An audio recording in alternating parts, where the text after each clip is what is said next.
پورے ایمان کے ساتھ مجھے بتائیے کہ آپ نے یہ بات سنی ہے نا کہ حضور صلی اللہ علیہ وسلم نے حضرت امام حسن کے ہونٹ چوسے یا زبان چوسی؟ آپ نے یہ حدیث سنی ہے؟ ہاتھ اٹھائیے جس نے یہ بات سنی ہے، جس تک یہ بات پہنچی ہوئی ہے۔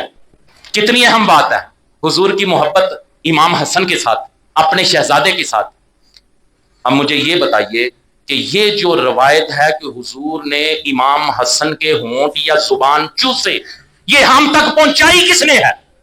کتنی پیاری حدیث ہے، کتنی شان ہے امام حسن کی کہ بچپن کے جن کے ہونٹ حضور چوسے، جن کی زبان حضور چوسے، کتنی مقام اور مرتبے والی بات ہے۔ ذرا سوچئے وہ بندہ کتنی محبت کرتا ہوگا اہل بیت سے، جس نے یہ بات امت تک پہنچا دی کہ آج 15 صدیاں ہونے کے باوجود وہ بات آج بھی مسلمانوں کے سینے میں ہے۔ بچہ بچہ اس بات سے آگاہ ہے کہ اتنی شان والی بات کس نے بیان کی ہے؟ تو سنیے، اس کا نام سیدنا امیر معاویہ ہے۔ پڑھیے احادیث کی کتابیں، جسے آپ دشمن سمجھتے ہو وہ دیکھو اہل بیت کی شان ہم تک کس طرح پہنچا رہا ہے۔ سنیے حدیث مبارکہ، وعن معاویہ قال، حضرت معاویہ رضی اللہ تعالیٰ عنہ فرماتے ہیں، رأیت رسول اللہ صلی اللہ علیہ وسلم یمس لسانہ او قال شفتہ یعنی الحسن بن علی۔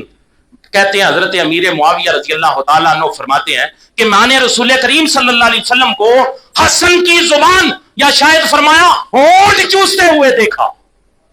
اب اتنی شان والی حدیث حضرت امیر معاویہ اہل بیت میں سے ایک فرد کی ہم تک پہنچا دے، مجھے بتائیے امیر معاویہ اہل بیت سے کتنی محبت کرتے ہوں گے؟